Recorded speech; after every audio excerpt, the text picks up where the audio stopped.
Discharge plan, or otherwise known as management plan or request plan, is one of the pivotal aspects in OET writing as it carries the continuing care and the well-being of the patient post-discharge or post-hospitalization.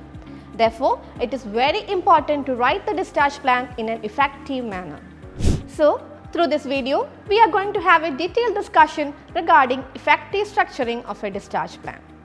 So when you are getting a case note, it is very important for us to understand the discharge plan in a case note consists of overall tasks for the patient.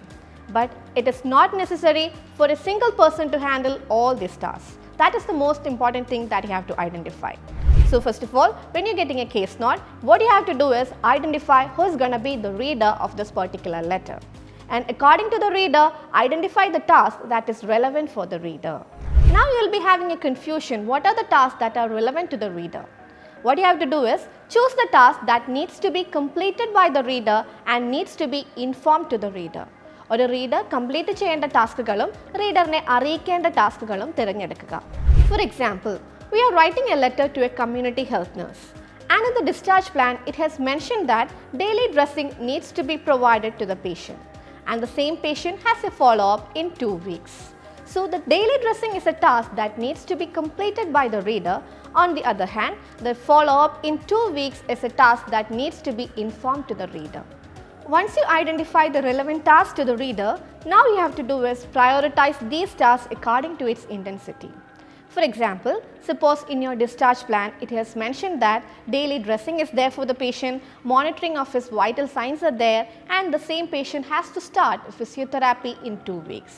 Among these tasks, the first priority goes with the daily dressing because wound healing is the most important aspect. Then comes the monitoring of the vital signs.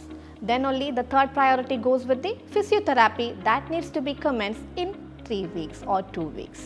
I hope you understand the aspect of prioritizing the task in the discharge plan. So, once you prioritize the task, now you have to organize similar ideas. For example, in the discharge plan, it has mentioned that we need to monitor the vital signs of the patient. For example, PP and blood glucose level. So, both the vitals needs to be monitored. So, you can organize those similar ideas in a single sentence. So, once you get a discharge plan, the first task is identifying the relevant tasks to the reader. Now, prioritize it according to the intensity. Then, organize the similar tasks. So, this is how you can structure a discharge plan in an effective manner in an OET writing. So, for more interesting videos like this, follow Tejas Academy. ഉറപ്പാണ് വിജയം.